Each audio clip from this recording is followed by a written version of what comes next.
के दिन अगर शिव जी के मंदिर में पानी चढ़ाया जाए, जल चढ़ाया जाए, तो घर में विद्वत्ता का अनुभव होता है महाराज। भगवान विष्णु ने जाते हुए शिव बाबा को देखा। शंकर भगवान से, भगवान नारायण ने कहा आप कुछ कहेंगे नहीं? भगवान शंकर कहते हैं नारायण चिंता मत करो, बार के दिन अगर दाल चढ़ा कर जाएगा, चने की दाल को मंदिर के पीछे बैठकर ओम नमः शिवाय बोलकर जो नारायण को समर्पित करेगा, उसके मनवांचित फल को मैं 3 महीने में पूरा कर दूंगा। उसके मन की कामना को मैं 3 माह में पूर्ण कर दूंगा। आज भी नियम है, चने की दाल को लेकर जाते मंदिर के पीछे बैठकर चने की दाल को लेकर ओम नमः शिवाय का जाप करते हैं। 7 बार ओम नमः शिवाय बोलकर चने की दाल वापस घूमकर भगवान विष्णु को समर्पित करी जाती है, तो 3 महीने में मनोकामना पूरी हो जाती है। उस चने की दाल का इतना प्रमाण है, इतना प्रमाण। गुड़ जोड़ता है। जितने समय अतिथि हमारे घर में रहे, मेहमान हमारे घर में रहे, जिसको हमने आरती के समय पर गुड़ दिया है, जिसको हमने गुड़ दिया है, वो पाकर आनंद के साथ में। अच्छा, कभी तुमने सुना जो जिसके यहाँ पर गणेश जी नहीं होते, शादी ब्याह में अगर गणेश जी नहीं मिलते तो क्या करते हैं? वो गुड़ का जो ढेला होता है ना, उसी को आधा तोड़कर गणेश जी बना के रख देते हैं और उसी आधे गुड़ के ढेले का भोग लगा देते हैं। गुड़ का ही गणेश और गुड़ ही खजाना। देखिए जरा भाव देखिए हमारे सनातन धर्म में। भगवान को रिझाने का तरीका देखिए। अब कई लोग कहते हैं ये गुड़ से क्या होता है, ये मूंग से क्या होता है, ये धने से क्या होता है, चावल से क्या होता है, बेलपत्र से क्या होता है। अरे भाई, समर्पित करोगे, पाओगे तो जानोगे ना।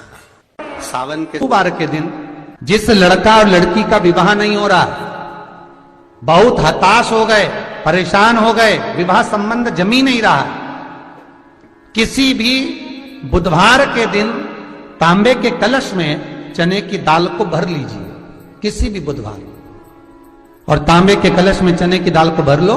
उसमें 2 गोल सुपारी रख लो, पूजन वाली सुपारी रखकर 2 सिक्के उसमें रख लो, पीले कपड़े से मुख बांध दो, उसका पूजन करो बुधवार के दिन भी, और गुरुवार के दिन उसका पूजन स्नान करने के बाद करना। पर घर में किसी से बात मत करना, मुख से शब्द मत बोलना, मुख झूठा मत करना।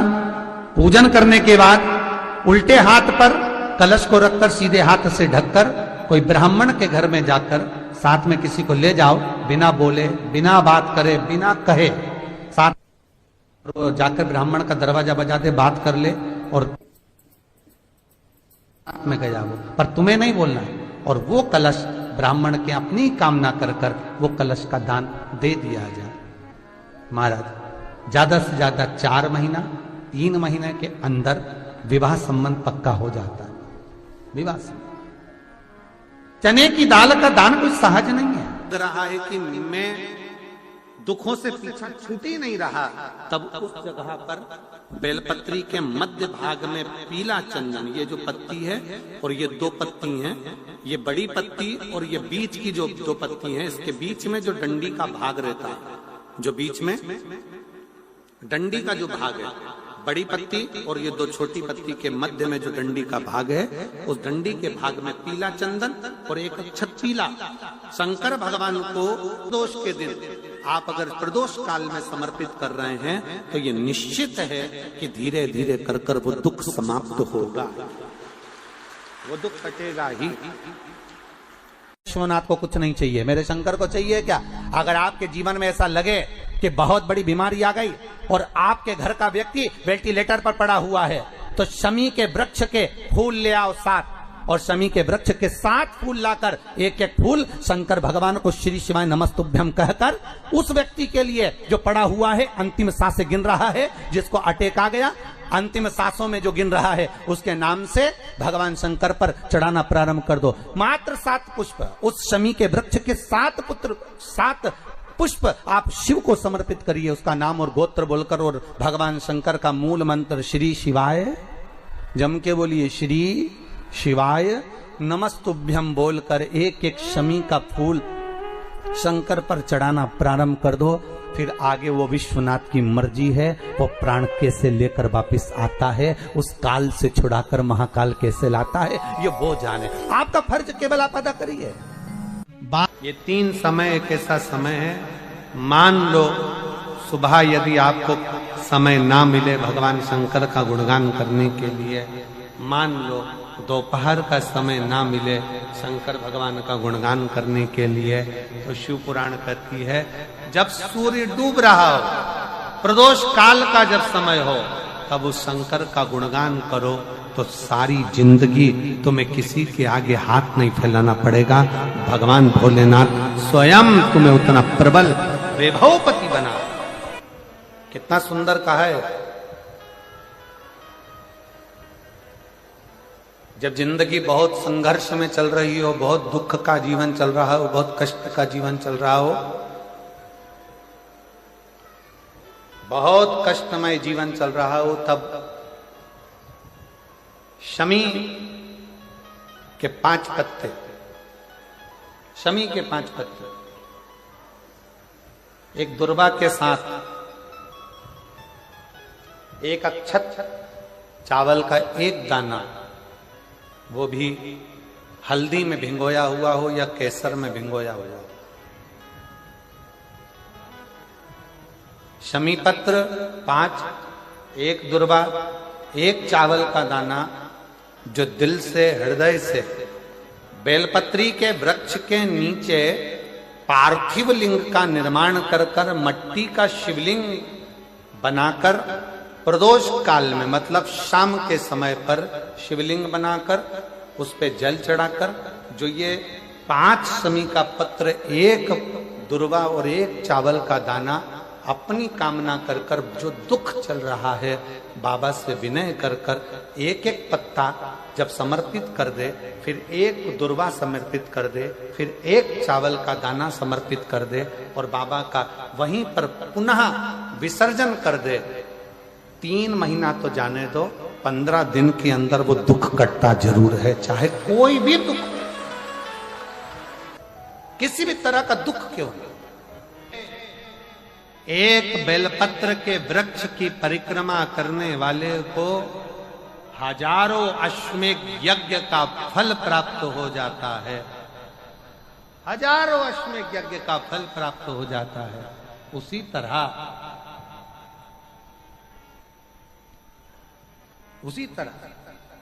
एक पार्थिव लिंग का निर्माण करने वाले को, मिट्टी का शिवलिंग का निर्माण कर कर पूजन करने वालों को 12 ज्योतिर्लिंग के शिवलिंग के दर्शन का पुण्य फल प्राप्त। जब श्री बद्रीनाथ भगवान विश्राम करते हैं, पट जब बंद होते हैं, तो मेरे नारायण के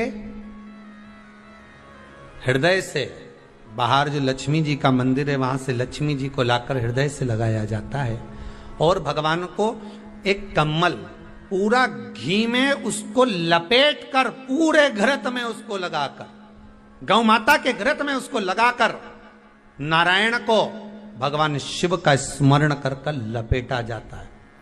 भगवान नारायण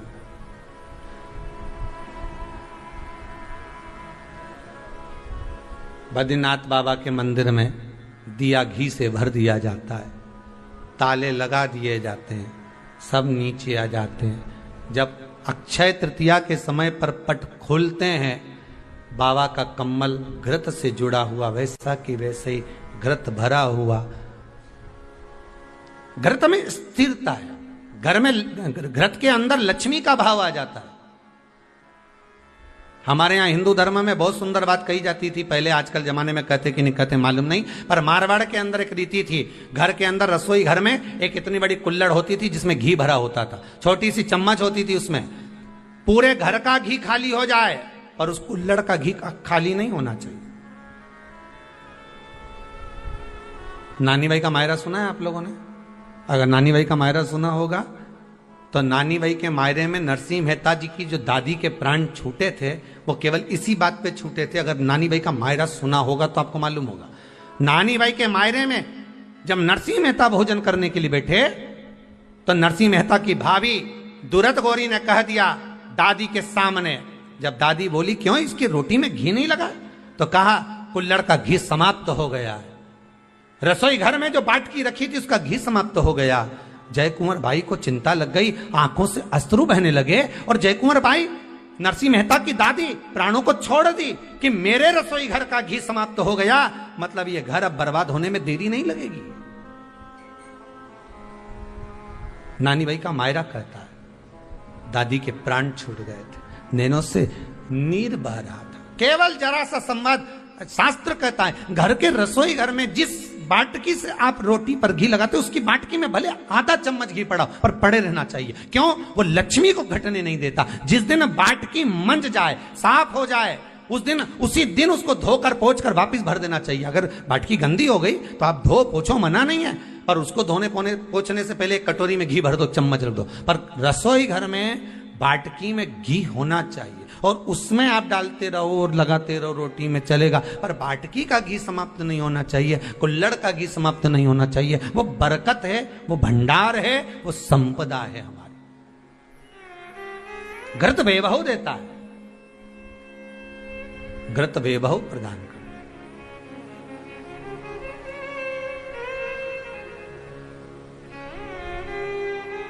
घृत वैभवता देता है। कितना सुंदर कहा है। शंकर भगवान के शिवलिंग पर घृत चढ़ाने के बाद आपने दही चढ़ाया शिव जी को, ठीक है, आपने दूध चढ़ाया, जल चढ़ाया, दही चढ़ाया, शहद चढ़ाया, शक्कर चढ़ाई, मिष्ठान चढ़ाया, जो भी आप शिव जी को चढ़ा रहे हो उसमें से केवल एक पदार्थ, एक वस्तु, घी, शंकर के शिवलिंग पर चढ़ाने के बाद में उसी शिवलिंग का घृत, जहां शिवलिंग रखा हुआ है, शिवलिंग जहां रखा रहता है उस कटी पर उस घृत से हस्त फेर देना चाहिए अपनी मनोकामना कर कर।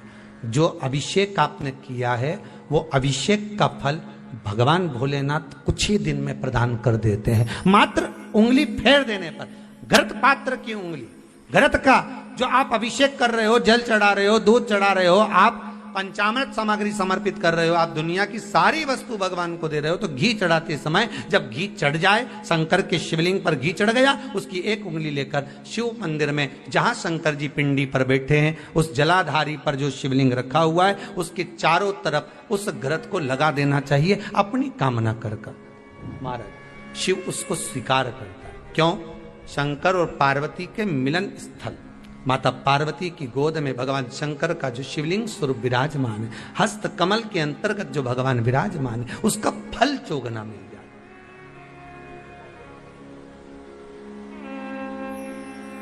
शक्तिपीठ नाम सुना है?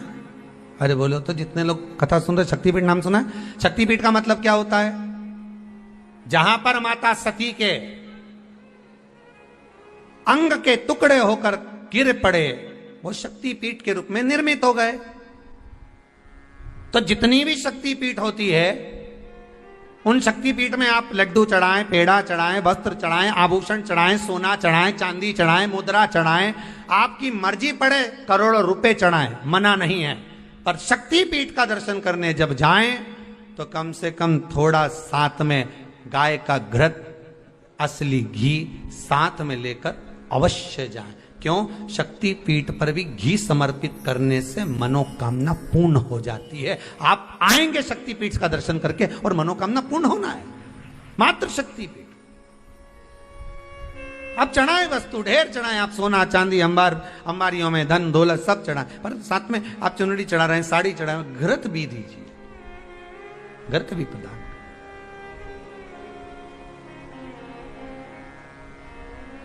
घृत का दान मूल है।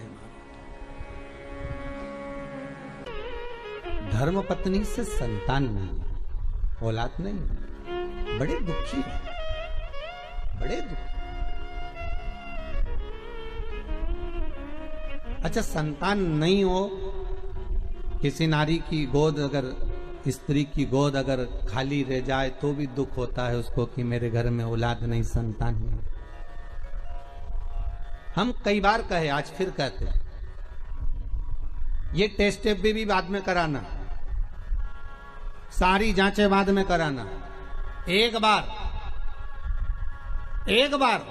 शंकर का भजन कर कर देख लो, सब जगह से अगर हार जाओ और सारे रिपोर्ट आपकी आपने सब दूर दिखा ली, तो एक बार शंकर पर भरोसा कर कर तुमरुका जी का नाम लेकर सफेद आंकड़े की जड़ को शिव जी पे से रजस्वला धर्म के 7वें दिन 21 बार घुमा लो, नाम गोत्र बोलकर कमर में लाल धागे में बांध लो, पीपल के पत्ते शिव जी को चढ़ाओ, उठाकर लाओ, उस एक पत्ते को रात्रि को गाय के दूध में उकालो और उस दूध को दोनों पति पत्नी पियो, साथ रहिए। समय आएगा, बाबा चाहेगा तो 3 या 4 महीने में गर्भ ठहर ही जाएगा। सारे डॉक्टर को दिखा लिया अपनी जगह, टेस्ट भी करवा लिया अपनी जगह, पर एक बार प्रयोग, और वो विश्वास रखकर करना पड़ेगा। शंकर पर जो भी कार्य कर रहे हो आप, जो उपाय कर रहे हो आप, शिव का स्मरण कर, भगवान पर अगर विश्वास रखोगे, भरोसो दृढ़ इन चरणन कहो, श्री वल्लभ नक चंद्र छटा बिन सब जगमा ही अंधेरो। अगर भरोसा है तो शंकर है, और भरोसा नहीं तो शिव कहां से।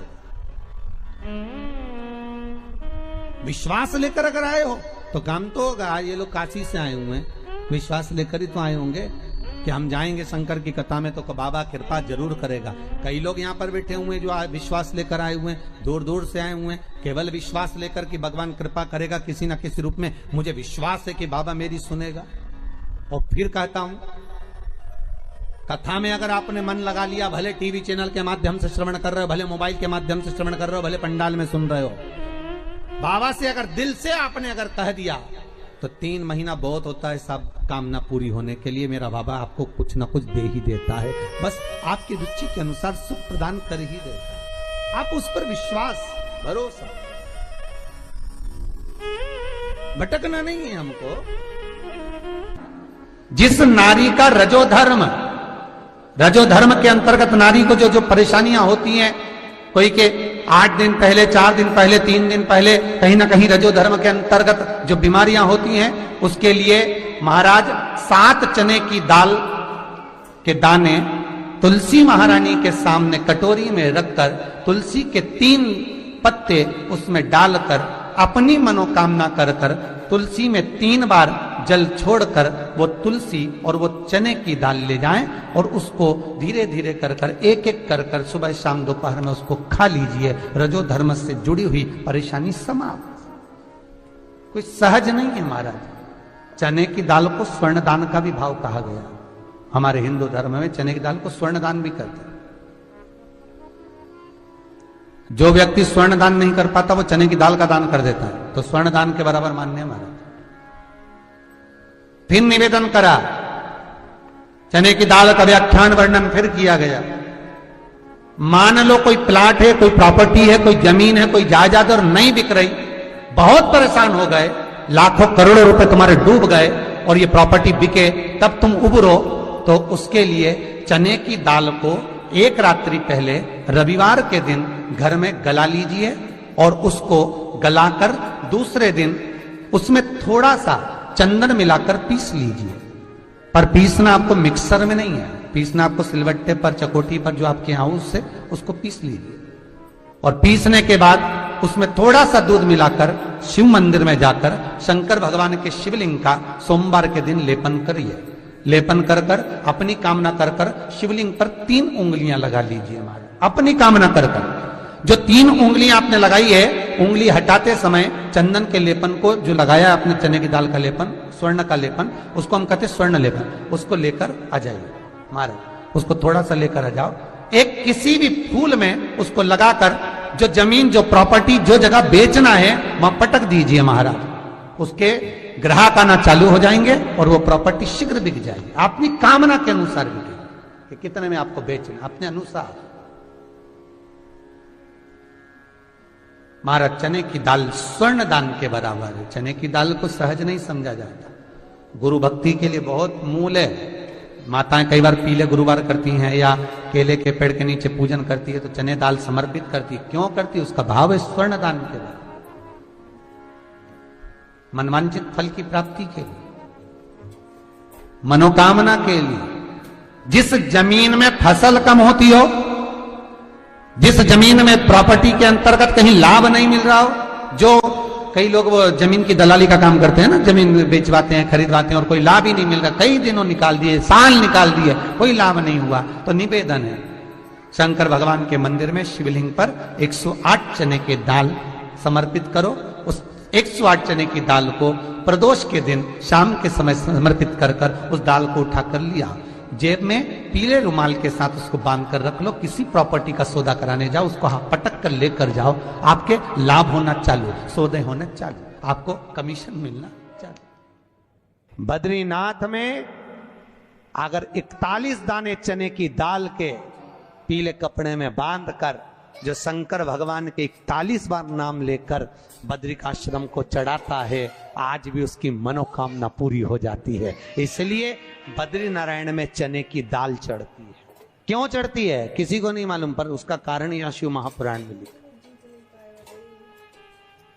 कि बद्रिकाश्रम में चने की दाल शंकर भगवान का नाम लेकर चढ़ाई जाती है। क्यों?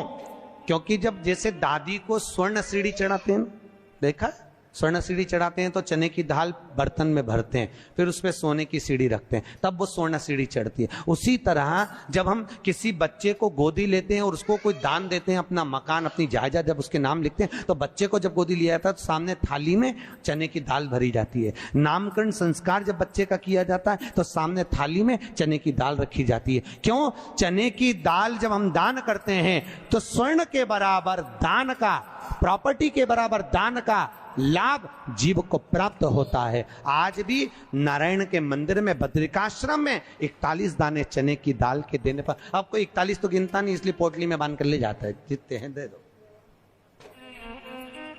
शिव का नाम समर्पित करिए। हर हर भगवान शिव का नाम लेकर बद्रिकाश्रम में चने की दाल का दान। अच्छा, इसलिए केदारनाथ में जपा जाता है नारायण नारायण और बद्रिकाश्रम में जपा जाता है ओम नमः शिवाय। दोनों जगह विपरीत दशा है। केदारनाथ जी में क्या जपना चाहिए? श्रीमन नारायण ओम नमो भगवते वासुदेवाय श्री कृष्ण शरणम मम। ऐसे केदारनाथ जी में बैठकर भगवान का नाम का जाप करना चाहिए। और बद्रिकाश्रम में जब भी जाओ तो मुख से ओम नमः शिवाय, ओम नमः शिवाय। जैसे व्यक्ति का कोई काम नहीं हो रहा हो, बहुत दिन से लगे, बहुत समय से लगे, ये काम हो ही नहीं रहा, तो शंकर जी का नाम को उल्टा कर कर जपना चालू कर दो। नमः शिवाय ओम। सीधा नाम क्या है? ओम नमः शिवाय, शिवाय नमः ओम।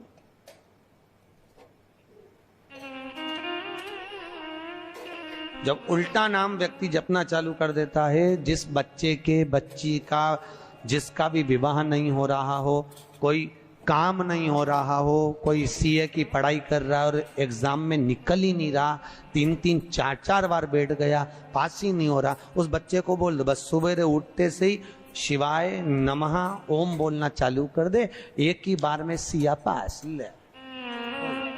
कहा करत बा, जॉब नहीं लग रहा, जब उल्टा उल्टा जप ले। ये उसी में का हाल है।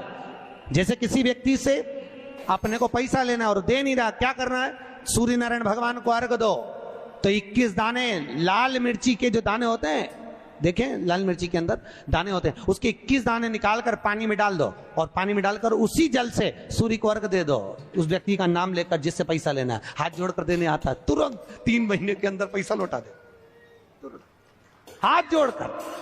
ये सूर्य को अर्घ देने है, पर मात्र व्यक्ति दौड़कर पैसा देने आता है, कितना भी हो, रहने नहीं देता प्रचंड। शिव के सिवा दुनिया में कोई दानी नहीं, शंकर जैसा कोई दानी नहीं हो सकता। स्वयं कैलाश पर रहता है और दुनिया को लखपति, करोड़पति, आनंदपति बनाकर भेज देता है। कभी अगर मौका लगे, कभी ऐसा योग लग जाए कि कोई आपसे कहे कि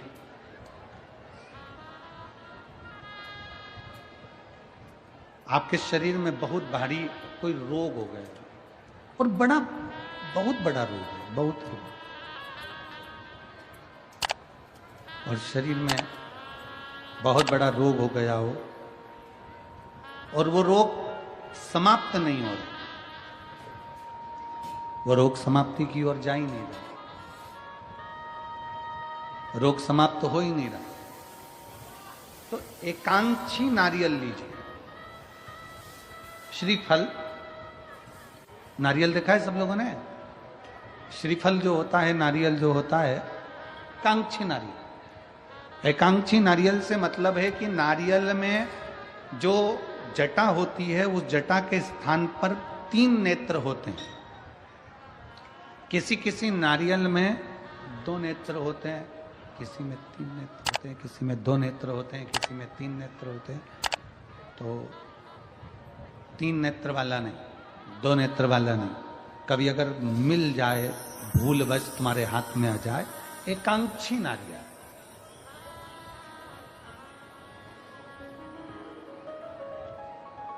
एक नेत्र वाला। पहले बताओ देखा है कि नहीं देखा? पहले ये तो बोलो कि नारियल के पीछे 3 आंखें दिखती हैं, 3 आंखें, किसी में 2 आंखें नजर आती हैं। उसी तरह एक एकांक्षी नारियल, एक नेत्र वाला।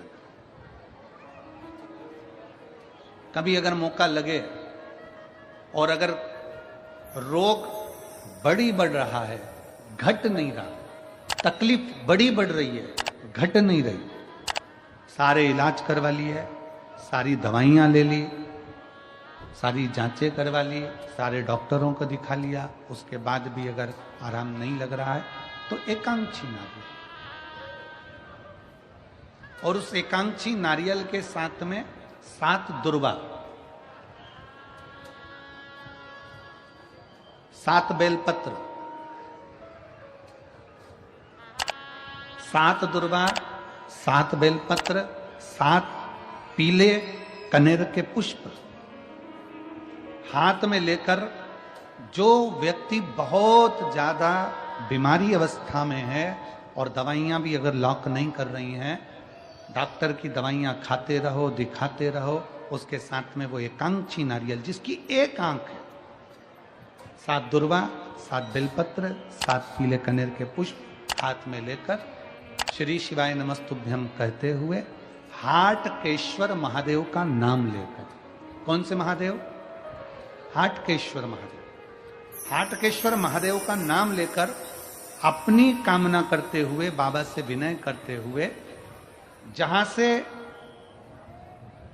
जैसे ये शिवलिंग है, ये जलाधारी है, ये जलाधारी से जल बह रहा है, ये जल बहकर जहां से जाता है, ये जल बहने के स्थान जहां तक है, उसके बीच में कहीं पर भी, जहां जल बह रहा है ना, ये पानी बहकर जहां जा रहा है, उस स्थान पर कहीं पर भी, वो जल बहकर जहां से जा रहा है जमीन पर, उस स्थान पर कहीं पर भी उस नारियल को, एकांक्षी नारियल, 3 आंख वाला नहीं, 2 आंख वाला नहीं, एक नेत्र वाला एकांक्षी नारियल, सफेद पीला कनेर, 7 बेलपत्र, 7 दुर्वा के साथ में उसको रख दीजिए और 1 लोटा जल देवाधिदेव महादेव को दक्षिण के भाग में खड़े होकर, उत्तर की ओर मुख कर यहां बैठकर या खड़े होकर इस भाग में उधर की ओर देखते हुए जल समर्पित कर दीजिए। उसमें से 1 बेलपत्र, 1 दुर्वा उठा कर लिया, उसी में से 1 कनेर का पुष्प अशोक सुंदरी वाली जगह पर समर्पित कर दो। दुर्वा सुबह के समय पर खाना है, बेलपत्री दोपहर के समय पर खाना है। उसके बाद में 15 दिन 8 दिन बाद फिर वापस जांच कराओ, आपके रोग में आराम मिलना प्रारंभ हो जाएगा। शिव उसको ठीक करना प्रारंभ कर। एकांक्षी नारियल अगर दान दीजिए, गुरु द्रोणाचार्य ने कहा कि जो शीश का दान दे देगा, जो शीश,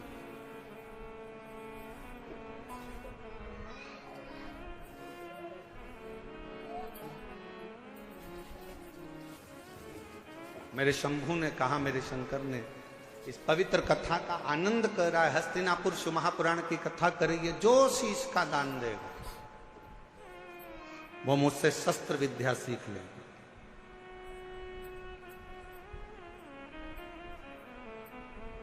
अब कौन शीश का दान दे? सब 105 जितने शिष्य बैठे थे गुरु द्रोणाचार्य के, उसमें से 100 शिष्य उठकर चले गए।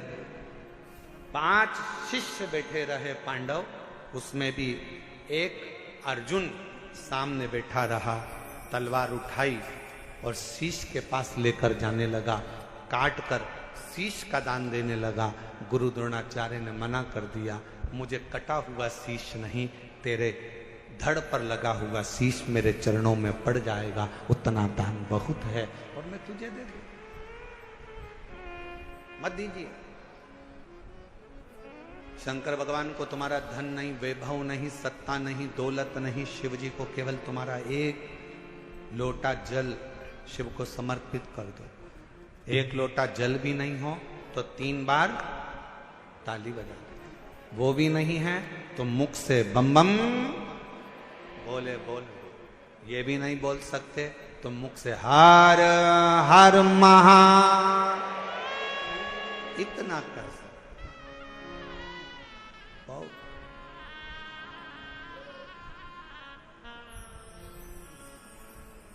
कुछ नहीं। जिस दिन अहंकार छोड़कर, अभिमत्ता त्याग कर, अभिमान का त्याग कर, जिस दिन अहंकार को छोड़कर तुम शिव की ओर बढ़ोगे, शिव तुम्हें प्राप्त होता है। हस्तिनापुर शिव महापुराण की कथा में हस्तिन नाम का जो राजा था वो शंकर का परम उपासक था, जिसने इस राज्य को बसाया।